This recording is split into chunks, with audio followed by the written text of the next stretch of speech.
All right, this is a half guard with an attack. It doesn't always have to be defensive. You can actually go on the offense with your half guard. So.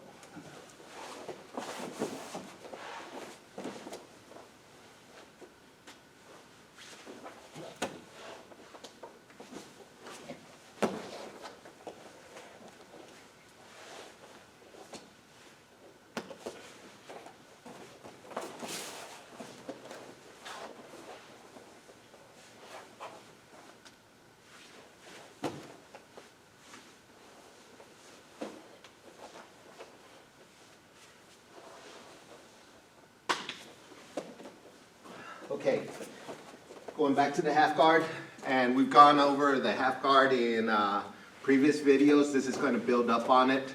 You always want to be defensively responsible with the half guard, but sometimes you run into people who are higher level or people who like to stall and sit back.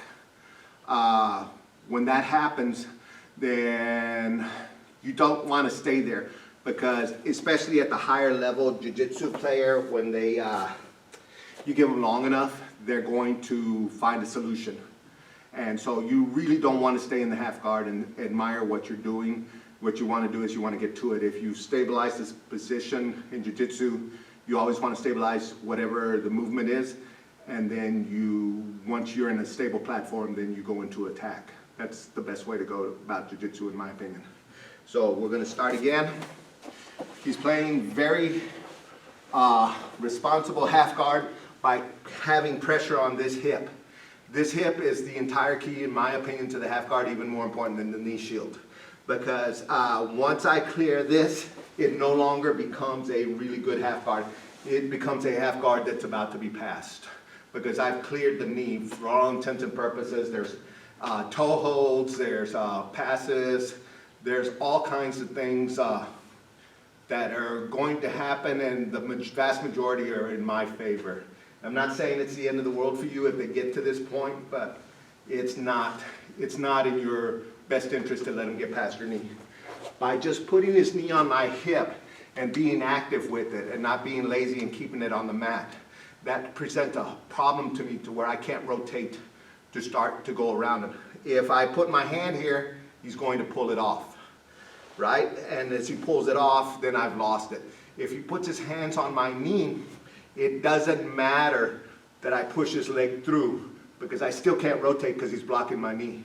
If I go to pull his hand off my knee, he's going back into the hip, and he can actually play a game of back and forth. Which one do I want to do? As soon as, see, he's back and forth, and I can never really get past his knee. And so I'm going to have to change. So to be able to change the position here, I'm going to have to push his hips down and start coming up to my knees to start flattening him out. He's well aware of this, that's why he can't stay here. So because I have to use my backhand to push on his hip, because there's no other place where I can. If I try to do this without controlling his hips, it's just stupid. So when I put my hand here and he's got the knee shield in, he's actually got the setup for a good, almost like an omoplata setup. In fact, there is an omoplata setup, but right now he's going to set up the triangle for demonstration purposes. He's got his hand on my knee, his hand on the back of my tricep. While I'm messing with this, I forget that he has an attack here. And because I'm so focused on passing, I forget that he's actually got what he needs to start an attack. He's going to pummel his knee to the other side of my tricep and put pressure, pulling me forward.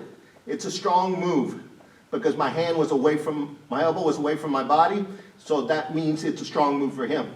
If he stays here with his hips flat, I can posture right out of it. But as he transfers his weight to my shoulder right here, it's very difficult, because I'm actually, you can't see it in the video, but his hips are about a ½ inch off the mat. See, his hands are going through. That means his weight is all applied to my shoulder, so to posture I have to lift up his weight. This is good for him. So while he's doing that, if he tries to pull his leg, I'm going to block it here, because I know that if his leg comes through, I have one arm in, one arm out. This is really bad for me. But watch, to make up the difference, he's going to hip his hips away, pull his hips back. It's going to clear my hand and pull his leg through. Boom, he captures my head. As I try to posture up, which is what I should be doing, I'm already in the triangle position. It's not the end of the world for me, but it's getting there. So what he's going to do now is he's going to bridge, get my arm over, pull my head down with his knees, control, set up the triangle. As he does, he's going to shift right here, even if I'm leaning back, just rotating his knees away from me. And there's the triangle. See it from another angle. He's playing good half guard. I'm trying to pass, my hand's on his knee. 99% of the people who are passing guard are going to be hand on the knee, but it's no big deal for him to push, pull my hand off, as we've demonstrated in the video. He's just going to hook his fingers around my wrist, pull them up, and now my hand's out. He can start getting under me, setting up leg attacks.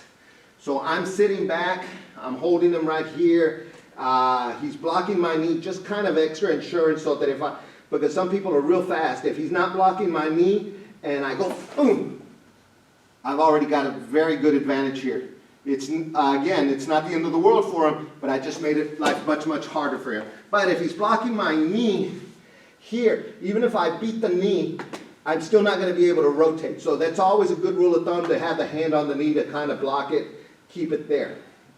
Now he's going to reach up, grab my tricep.